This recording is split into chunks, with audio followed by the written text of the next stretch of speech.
Aloha and welcome to another episode of Own the Outcome. My name is Tyler Devereaux, and today we're here with Chris Holt. Chris, thanks for being on the podcast, bro.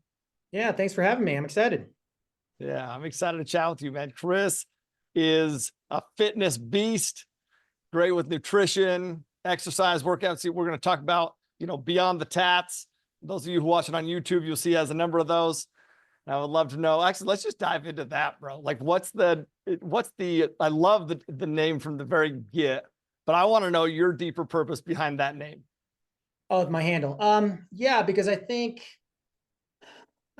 we all naturally do it, but I think a lot of people look at me and it's very easy to place preconceived notions or judgment based on what I look like. And I think, let's be honest, the first time I saw someone with face tattoos and neck tattoos and hand tattoos, I was like, ugh, So I think a lot of people, especially what I do and how I look, I think a lot of people think, oh, he's just like a gym bro with just lots of tats, when really there's a lot more to me than the ink. So. Yeah. Well, I have to be honest with you, I started following you because, dude, you're in great shape. I strive to be in great shape. I like to follow people that inspire me to be in great shape. And obviously you talk about things that help, with that. You have a whole program about that as well. But then I get to know you more and about your topics and what you talk about. And you are way more than that, like if you're actually, in fact, you're very deep in your content, and one of the things that I loved about it is that you're very open with what you share. You've done amazing things in your life and as you go through your resume of what you've done. And those of you who don't know Chris or don't follow Chris, you're one of a few on the planet who don't. So you're going to get to know him today for sure. But go follow him if you don't, and you'll see that, man, you've done a bunch of things, but you've also struggled. You've had struggles. And the name of the podcast is Own the Outcome Podcast. Like, that's the name of it. So when I say own the outcome to you, what does that mean to you? I think a big inflection point for me in my life was once I changed my mindset of believing that things happen to me things happen to me, but I changed that to things happen for me. When you play the victim card, you take no ownership over your situation. And it's a blame game. It's like, well, I'm not here because of that person. I'm not here because of that situation.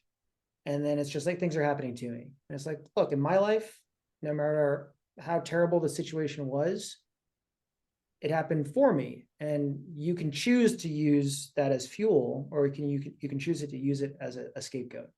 And I think that's what comes to mind when I think about the title of your podcast. I agree with that. I mean, that is literally that's what fueled the name of the podcast for me, because I played the victim card far longer than I played the ownership card. And in fact, I would go into a new situation and I would look for people to blame just in case it didn't go right. Yeah, it's easier, right? It's always easy to do that. And I always, in my life at this point, my brothers and I are going to be 42 next month. I obsessively seek out difficult things, right? Because that's the only way you grow, right? So that's it, dude. You said you obsessively seek out, is that the word you used? Yeah. Oh, that's a great word, man. Obsessively seek out things that are challenging. And you said your brothers, he's a triplet. For those of you who don't know, a triplet, which has to be I don't know your brother, are they as cut and fit as you? Justin works out. I don't think he's as stringent with his nutrition than I am. And then Jeremy, I think he's gone out of his way to just be different. Just because, I think he had a lot of issues growing up being identical triplet. He felt like that took away from his identity. So he went out of his way to just be very different. So, I know that he has a rowing machine at home, which is great, but he doesn't lift weights, and he very different body type and just different lifestyle. So. Got you. Okay. Let's talk about your program, man. You have an online coaching program, and it's based, you'll do some fitness routines, but it's basically mostly on nutrition. So help me understand. I love how you said it, because you say that it's something along the lines of you help people change their relationship with food. Yes. So I think everyone can understand that, you can work out, great. but we see millions of people go to 24-hour fitness working out 6 days a week and they all look the same, right? They never change. And because you can crush yourself for an hour in the gym every day, but the next 23 hours you can quickly undo. And I think the problem is that now more than ever, people are struggling mentally, psychologically. And food is just a quick comfort. It's a quick little Band-Aid. It's a quick hit of dopamine. It's, and so my program really helps people not only address daily issues that they face and how they use food to cope, or some people starve themselves. It's either or. And learning how to create, stress management tools, giving them reframing, helping them develop, other tools to work through those moments that are never really going away. I mean, people look at me and they're like, wow, man, like you got it all figured out. It must just get easier. I'm like, I don't know what world you live in, but I feel like it's harder, right? I think the difference between me and other people is that my tolerance for difficult is higher than yours. And that's it, right? So we all have heard the adage, like, you live outside your comfort zone. Growth happens outside your comfort zone, which sounds cliche, but it's true, right? Because being comfortable is easy. So let's just, get you out of that comfort zone, which is what I provide, is just 24/7 daily accountability. So I call it almost extreme accountability, where my clients have to send me 3 food pictures a day.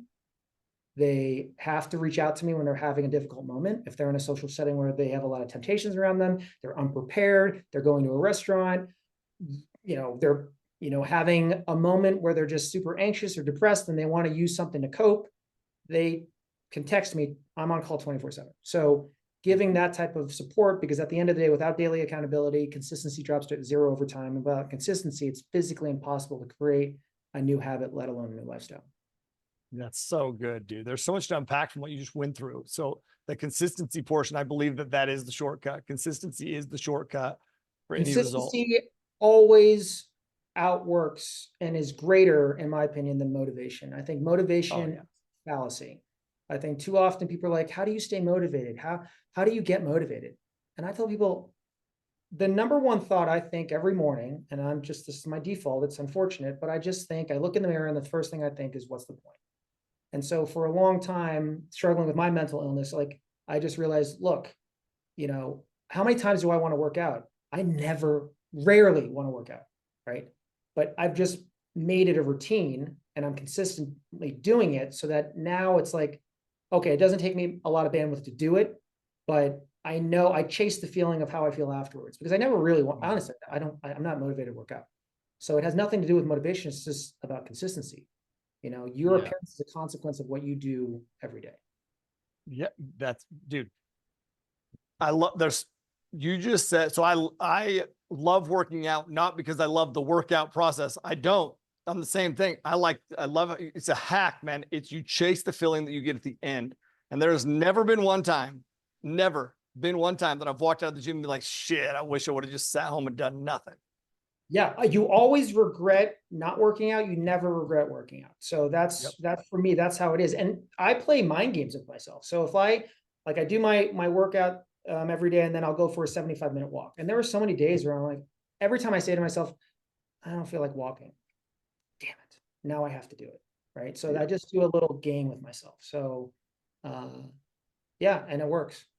But these are the hacks that I want people to tap into. You gamify chasing the feeling that you at the end. You gamify, man, now I have to because I said I don't want to. It's like you reframe it. You literally reframe.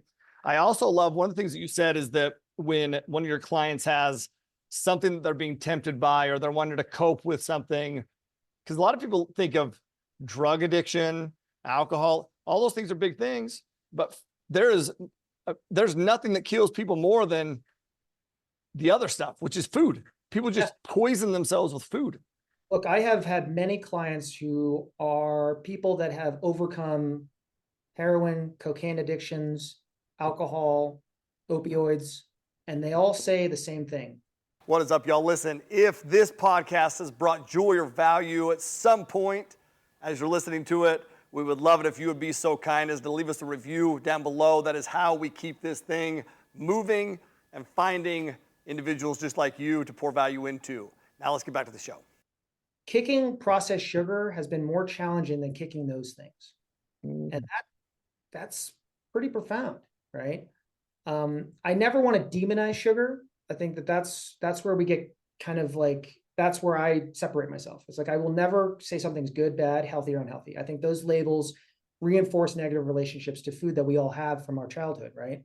So I like to change those words to it's either on plan, off plan, favorable or unfavorable, because at the end of the day, I have nothing against processed sugar. If you are where you want to be and you have control over your choices.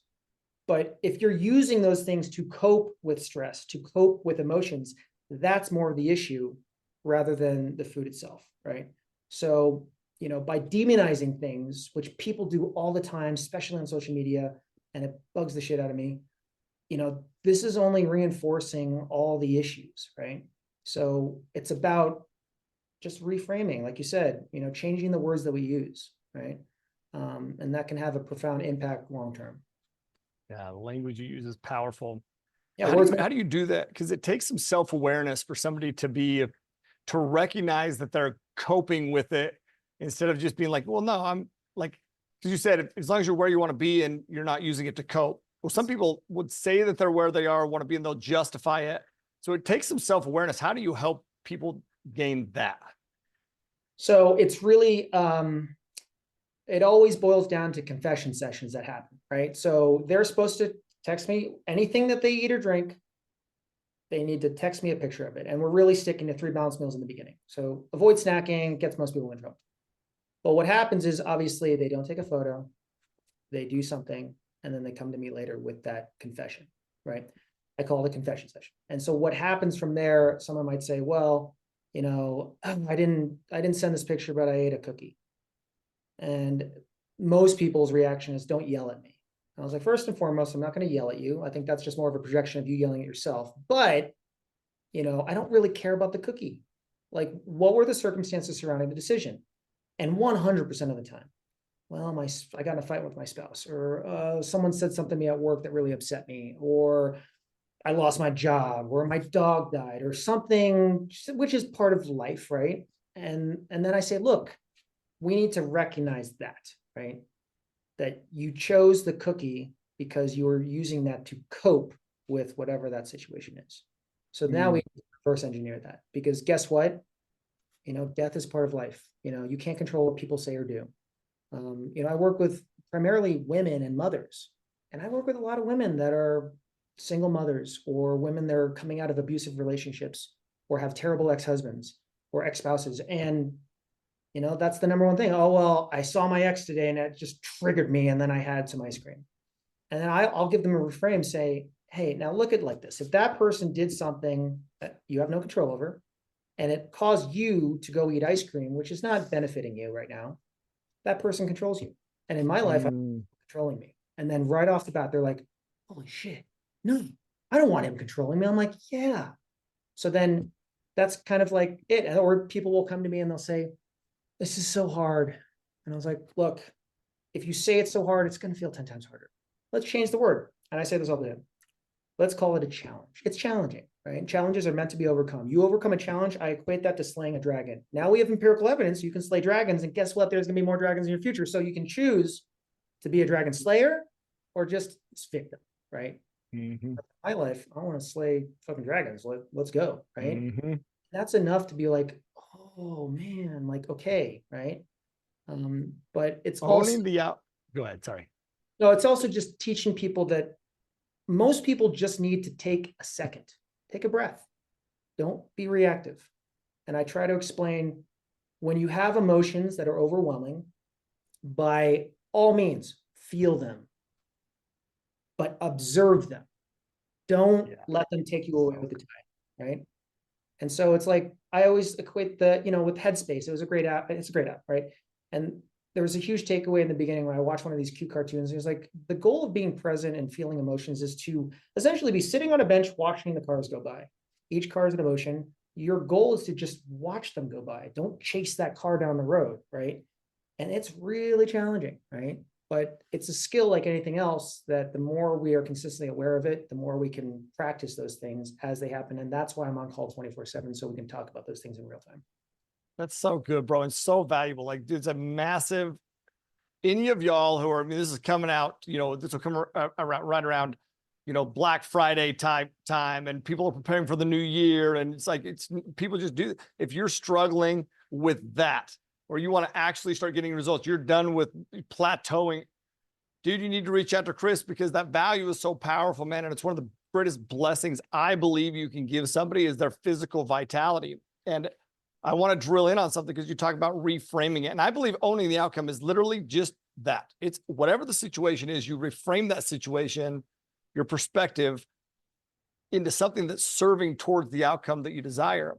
And you can change your ability to do that that fast by changing your physical, like how are you holding yourself physically, your physiology, also your language, like we've talked about. And there's also, what are you focusing on? Like, Headway, it's funny you mentioned that app. Yeah, Sorry, one more thing on the Headway app is because I loved that when I first started meditating, because my thought was, okay, my thought is meditation is not thinking about anything. And sure, that's what you're trying to get to. But the thing is it's not that. It's literally to feel. How are you feeling? But you're not reacting to it. You're feeling the emotion, but you're not controlled or responding to the emotion. You're just observing it. It's powerful. It's tough. And it is. I think there's a great it's a viral video, but there's a man named Randy Pausch, and he wrote a little book, but he gave there's a viral, if you look it up, Randy Pausch's last lecture. And he's going over what he was like, I think one of the first pioneers in Pixar, and like the phenomenal book. It's a book, right? Book, right? Yeah. Phenomenal. But the great thing is at the end, he comes full circle, and it's really emotional because you don't know where he's going with this, but he's dying of pancreatic cancer. And so he says, you think that this talk is for you. It's not, it's for my kids. And then it's like, gets all emotional and stuff. But he says, look, you cannot control the cards that you're dealt, only how you play the hand.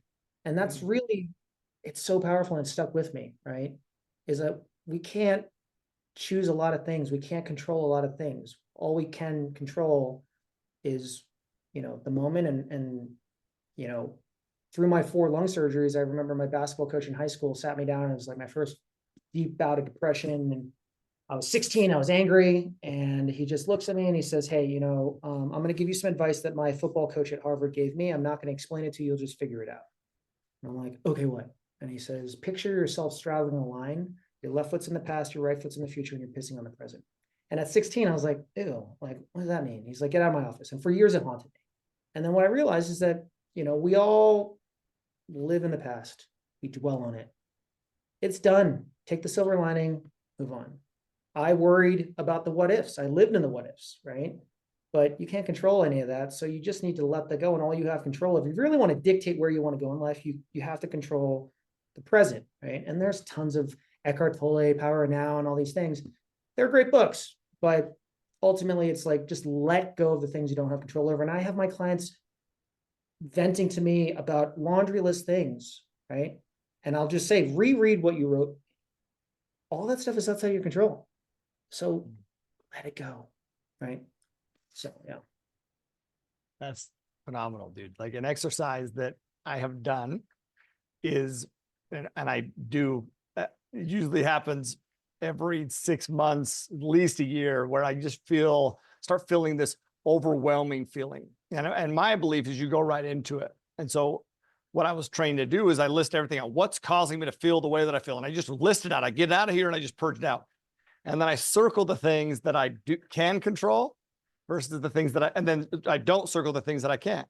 The things that I can't, or I usually use the whiteboard, are erased. The things that I can control, now I prioritize and put a plan of action in place. That's powerful. I've never really told any of my clients to write it down. I just tell them, like, think about, well, they text me, so it's physically there, but I think that's a good exercise to do, like, kind of like pros and cons, like, all right, just write it so you can visually see it. And then, I mean, that's a great exercise. I'm going to steal that. But you led into this a little bit, but people look at you, you subtly said 4 lung surgeries. You had open heart surgery. You've struggled in the past. You've struggled with, depression, mental illness type stuff. You talk about it all the time. Most people would look at you and, well, like you said, they would look at you and be like, everything's just easy, or he has it. No, you've experienced struggle. You still experience struggle. That's a part of life. But it's like, do you believe that that's what separated you and makes you so uniquely qualified to serve those who you do? 10,000%, because I think I used, or I thought that my anxiety, depression, PTSD, and remember, like being a transracial adoptee, meaning my brothers and I were born from Korea, my entire family's white. So I I didn't identify, know that. yeah, so I identify as a white person until someone's racist to me. And then I was like, oh yeah, I forgot. But I think, uh, you know, that has been a struggle, right? And those are things that I'm slowly unpeeling and unpacking.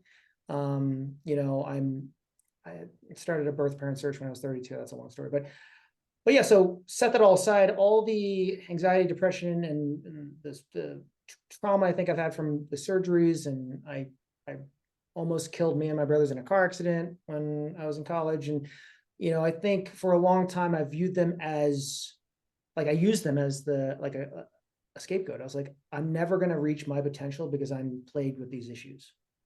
And then once I realized, like stop being a fucking victim, then I realized it allows me to use what I once thought was a negative thing as almost a superpower, right? So I can empathize. And there's a great book that I love. It's called First Rate Madness.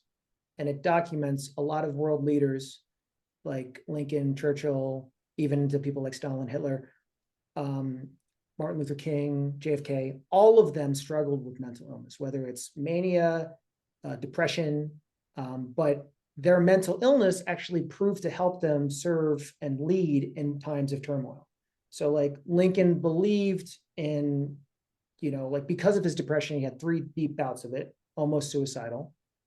But because of that depression, you know, he truly believed like, you know, it's not right to own someone, right? But if it wasn't for his mental illness, our history could be completely different. So it's a great book because it's saying, wow, these people struggle with these things, but it actually like gave them like a superpower, right? So They reframed it like, oh my God, I just hope people hear what you just said and internalize what you just said, because that is reframing it. It's either a detriment or it's your superpower.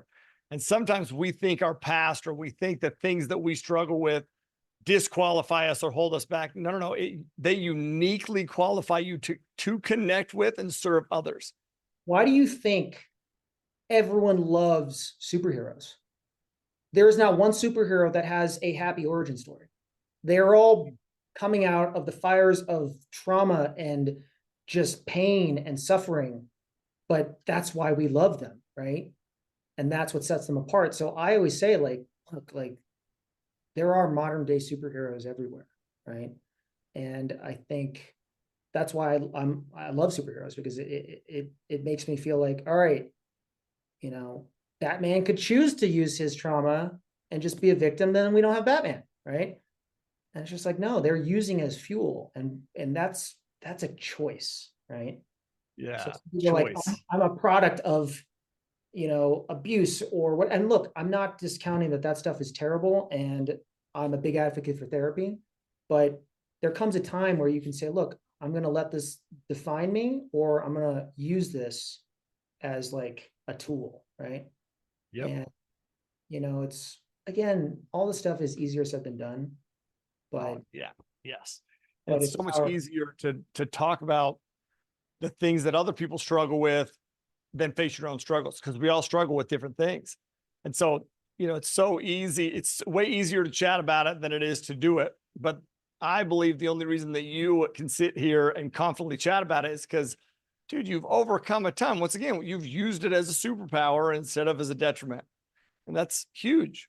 Like And I think you're, hitting rock bottom is okay. It's a good thing, right? I mean, my rock bottom moment, I remember um, I was in the middle of a divorce. I had made a cross country move for a new job. Um, for all intents and purposes, I was broke. My grandmother passed away in that same month, and I ran over and killed a dog. Like it was a rock bottom moment. I remember I called one of my best friends, and he's a former SEAL. And I called him, I left him a message actually. And all I said to him was, this is the last message you're getting from me. I can't deal. I'm out. And then he called me right away and he said, dude, you know all about what I've been through. I struggle with it every day. And he says, but if you check out early, you're a fucking coward. And he says, we don't check out early. And that's all he said. We don't check out early. And then it just snapped me out. I was like, oh God, what? Yeah, I'm not a coward. Like, no, that's the easy way out, right? The hard thing is to live, right? So I'm like, all right. And for all intents and purposes, I mean, I will say that, he saved my life. So Yeah. I'm so glad, bro. He did with you the same thing you do with your clients, which he knew the leverage he could use. And he knew the leverage that he could use because he knew you and he loved and cared about you. The leverage that you can use with your clients. You mentioned it when you're talking about the phone calls you have with their ex-spouse, when they saw somebody, but that because you love and you care about them. That way you can use that as leverage for good. That's beautiful, man. It's so beautiful. So, and it's crazy how we can see that in other people, and we so many times will do things for other people, but sometimes in the moment with ourselves, we forget that, man, we got to love ourselves and see ourselves even more. Yeah, I think that's been a real challenge for me, is learning to love myself. And I still struggle with it. I'm not going to lie. I was doing a sound bath meditation, and the woman running it, we were doing this thing afterwards. She's like, close your eyes and picture the one person that you love the most, right? That just is a super important person in your life. And the first person popped in my head was my mother. And then I can picture her. And then she says, okay, now that person that you see, tell them that you love them. And I'm like, okay, easy. So I'm like saying in my head, I'm like, love you, mom. And then she says, okay, what you just said to that person, I want you to now say it to yourself. And I was like, no, that I feel uncomfortable. And then I was like, oh no, that's not good. And, so that's all, I mean, look, we're all works in progress, right? Oh yeah. I struggle just as much as the next person. But I think, it's important to, I don't know, just understand that. I mean, I think of like most of my clients, like I said, are mothers. And what I see the most in mothers is that they, to me, are the modern day superhero. These women always put themselves last. They never ask for anything in return. And it's very difficult, specifically in this country, for them to ask for help, right? And now what happens is you're pouring from an empty cup. And yet we see all the plane safety videos, right? Like, God forbid those oxygen masks fall down. Whose mask do you put on first, right? Yeah. It's like, okay, so working with mothers and helping them, A, dispel mom guilt, but B, I say this all the time, the most selfless thing you can do as a parent is to be selfish, right? Because if you're not taking care of yourself, you're showing up as a subgrade version to the people that rely on you. But more importantly, what do you want to see? You want to see those kids grow up. You want to see those kids potentially get married, have children, grandkids. You want to play with those grandkids. Guess what? None of that is going to be a reality if you don't start taking care of yourself. So I think my program is really geared towards giving mothers the support that they desperately need. And even my clients who have great marriages, they find it difficult to ask their spouse for that. And plus, more importantly, you don't want your spouse being your nutrition coach. Like, that's track the divorce, right? Let me be that person, right? Yeah. And I see it a lot, and it's challenging for them. And I think even my own mother, how much she sacrificed for all of us. I think a lot of us take it for granted. So, oh my gosh, I watch what my wife does, and it is crazy to me. Like, a common theme in my prayers is just like, thank you for Britt, obviously, and then her and I. But the theme is like the selflessness that she has, because it's crazy. And she's able to give so much because she very much takes care of herself. Like I look at physical energy is, like physical vitality is like I just look at energy is powerful, but I look at physical as like the capacity that you have, right? The amount of energy that you can give. Now look at the mental side, and it's like the quality of it, right? So physical is quantity, mental is quality, and then you have your spiritual side. And I believe the spiritual side is the force behind it, the impact, the true impact that you're able to make there. And she has all those things, man, because she makes sure that she has them. Yeah. But I think it's a mixture of a couple things. Like I think most people that get married and have kids, obviously it's no longer about the relationship in the beginning. It's just about kids. And like, we just need to put that first, and you put your relationship on the back burner. And so even owning a CrossFit gym for 10 years in Miami, I saw many marriages right after that 20-year mark. I mean, people are just different. And if you don't grow together, then you're just basically roommates, and you're going to get divorced. So I think with mothers that, if we can help them understand that, it doesn't need to be like that. And I think oftentimes when that does happen, it's very easy to just say, well, this is just the way it is, right? You just become very accepting of it, And I'm like, no, like it's never too late, like literally, right? I think a lot of people think, oh, I'm in my 40s, I'm old. I'm like, that's actually not that old. It's not old. Yeah. Life expectancy for humans is growing. So like, it's growing. Yeah. Like, so if you want to use that story, then cool, right? But for all of us, we can impose self-limiting beliefs on ourselves. And like a great example, one of my business partners from the gym in Miami, his name is Tony Graff. I think my entrepreneurial spirit and drive, I owe a lot to him. I learned a lot opening a gym with him and my other partner who we bought it later. But anyway, so Tony was the alternate for 2 Olympics for Taekwondo. So he was a resident athlete at Olympic Training Center in Colorado Springs. He was the alternate in 2008. And I think it was either 2004, 2008, or 2008, 2012. Either way, so, he's all about, he has a Taekwondo school. He teaches kids. He's like a kid whisperer. This guy's like amazing.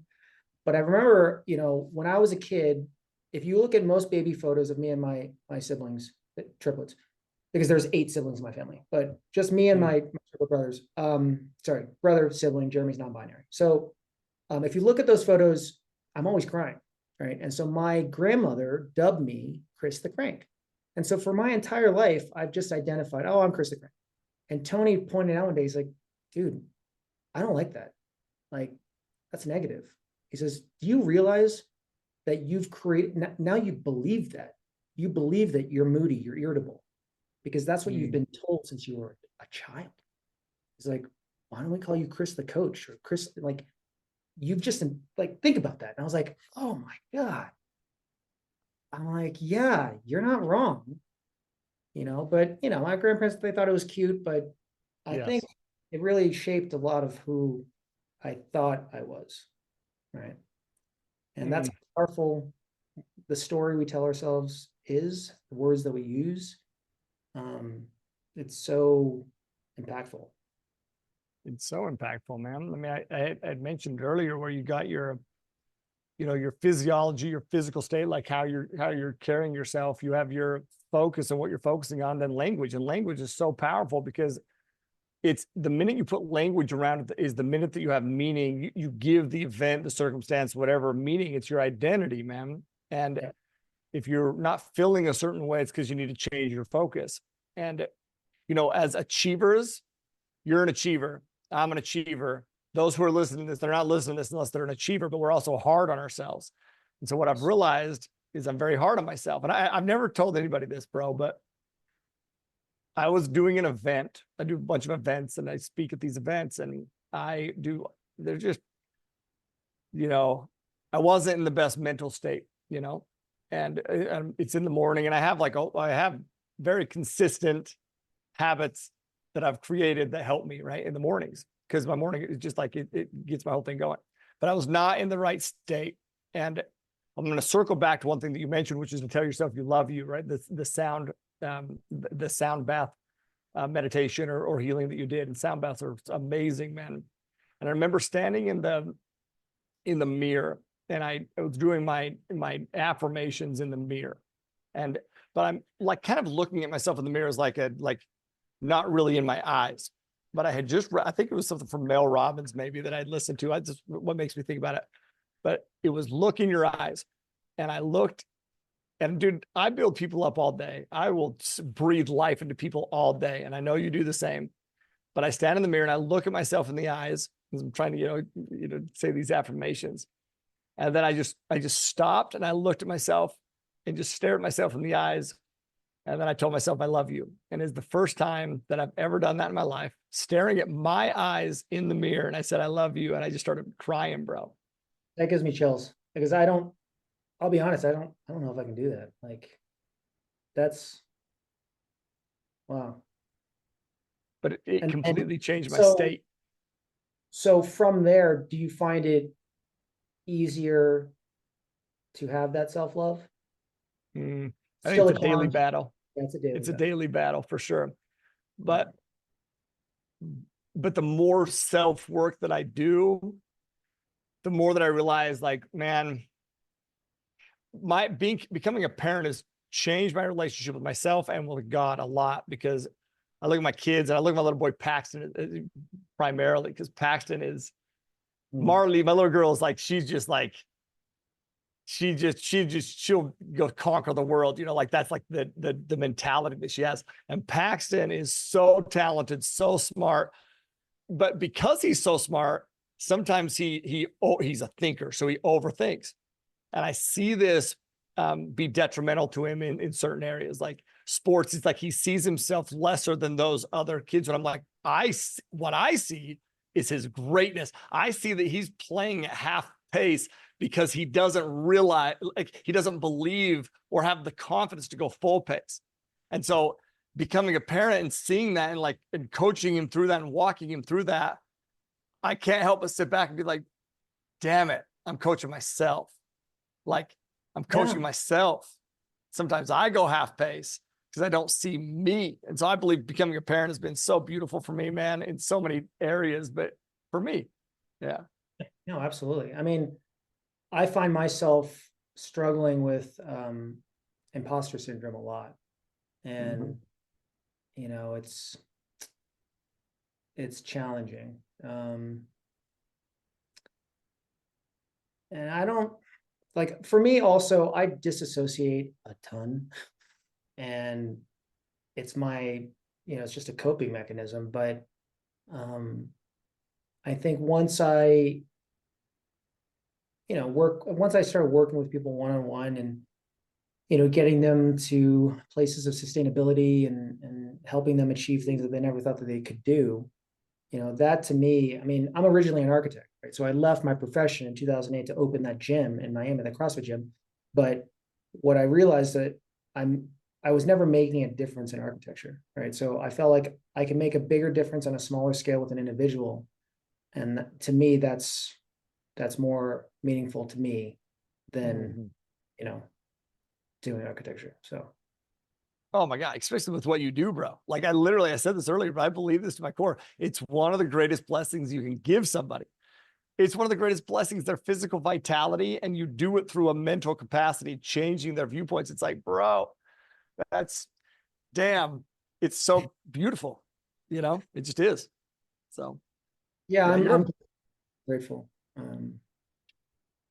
You're a beast, bro. And I see this in you. And I'll mention one more thing. You mentioned something about creating abs through laughter or six packs through laughter or something like that. And I absolutely love that approach so much, because I just believe that happiness breeds positivity breeds happiness, and positivity breeds success. And so it's finding ways to laugh through it. And man, No, absolutely. I think that that's how my platforms really took off. Like, so, Yeah, it's you know, comedy too. You have comedy on that. It's funny as shit, bro. it's pure comedy. So like my manager back in like March of 2020, which we're all very aware of that date, he Mhm. says, "Hey, get on a new platform." I'm like, "What are you talking about?" He says, "Get on TikTok." I was like, "That's for 12-year-old girls. I'm not getting on TikTok." He's like, "No, no, no, no. Just get on, do some just scrolling, find a niche." He says, "But I want you to do something that has nothing to do with fitness. I want to Mm. showcase a different personality." Because at the time, my Instagram was just serious mental toughness, be consistent, blah, blah, blah. And so I was scrolling through TikTok, and lip syncing videos were popping up back then, and they were just funny to me. And there was a show on Comedy Central, I don't think it's on anymore, it's called Drunk History. And so it's just like people lip sync, and I think it's funny. So I was like, okay, so I'll do that. And during the pandemic, I was like, okay, I'm going to talk about, maybe coping with alcohol, because I think we're all doing that, mental illness, and coffee. That's all I did. And it was all comedy. And within 18 months, I hit over 1 million followers. And I was like, whoa, like this is awesome. And then Instagram was late. So then once, my team wanted me to focus a little more on Instagram, because obviously there are more people that have disposable income on Instagram than TikTok. I was like, I don't know what to do, because I don't like Instagram. And then right now, Instagram is very much what I think TikTok was in 2020, right? Mm. And so then I realized, like, look, laughter is a universal language. Yeah, And oh, gosh, great way to put that. yeah, and I think we all can agree that the world needs more laughter right now, right? Hmm. It's a lot of doom and gloom. It's scary out there. I get it, but I'm like, look, I want to talk about serious topics, but through a comedic lens, right? Hmm. And that's kind of what I do. So my content, some of it is just pure comedy. I just think it's funny or relatable, but other stuff, it's talking about these deeper issues, right? Um, in a way that's lighthearted, right? Yep. And so that's really more my brain. I think that's why a lot of people follow me, because they just laugh. And I was like, look, Yeah. if I can make you laugh, then that's a win, right? Totally, bro. It's what made me like you. Like I followed you because I respected your physique and what you do, but I started to like you because I saw more of you, which is your comedy, which Yeah. is just you. And I think also I make it very clear, and I do my best to be as transparent as possible, because I think the one issue I have with social media is that most people just want to show the highlights. And I'm Hmm. like, that's all great, awesome, but when I was going through my heart surgery, my team was like, "Hey, this is going to sound a little odd, but can you just film all of it and post it?" And I'm like, Mm. "Hey, I don't know what type of state I'm going to be in coming out of open heart surgery. B, I'll do my best." And honestly, those were viral videos, because again, you're looking at someone that's super fit to then literally starting back at zero. And then I wanted to show not only people that follow me, but my clients that, hey, look, it's very easy for me to compare myself to where I once was. Mm. That old me is gone. So I need to learn, and everyone needs to learn, to enjoy the process of rebuilding. Because too Mm. often my clients show me pictures of when they were younger. I was like this and I was like that and all this stuff. And I'm like, look, that's neither here nor there. That's great. But you're living in the past, right? And I guarantee you, we can get you to a place that's even better than that, right? Yes. Yes. So um, I don't care how many followers you have, just be honest. And then what bothered me is I think 6 months after my open heart surgery, I think Jamie Foxx was going through some health issues, and I just saw in the news, or I saw some like interview or whatever, and he's like, "Oh, I didn't want to post about that on my social media platforms." I was like, man, that was a missed opportunity, right? Because you're fucking Jamie Foxx, right? Like, I think that Hmm. would have, like, really connected you with a lot of people, because now you're just showing the good stuff, right? And it's I okay to fall be. guilty of that, bro. I definitely fall guilty of that. It's a call out for me. I do. It's a lot more fun to record the fun stuff, you know? Yeah, of Yeah, but course. it's a missed opportunity. There's Yeah. lots of shit every day.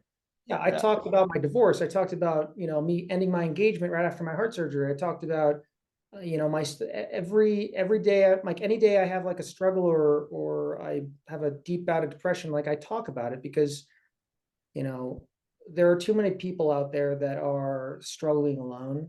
And we know, you know, men are 4 times likely to commit suicide, right? And we need to dispel this idea that, oh, you're less manly when you talk about your feelings. And so that's what you know, I just want to, if I can share that, and if that gets one guy to reach out to someone and talk, I mean, that's a win, right? That's a win, bro. That's a win. That's 100% a win. Enjoy the process of rebuilding. That has to be the name of the title of that episode, bro.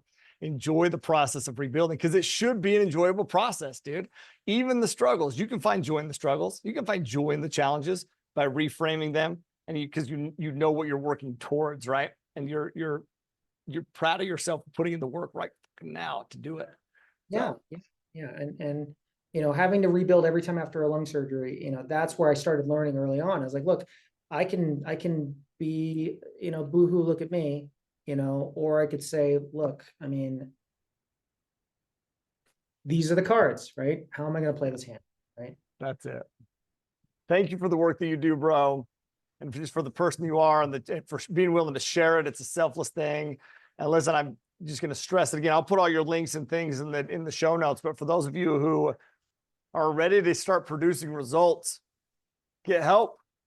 Get help to produce the results. Like you said, your spouse can't be that person, and they can't. Don't put them in that position, because they don't want to say the tough things that need to be said, because they love you too much. And sometimes, man, we need people that love us, but don't have the emotional tie that you know, a spouse does, which means you're able to say things that looking at you over your shoulder and say, "Are you really gonna eat that cookie?" Yeah, like, hey, are you sure?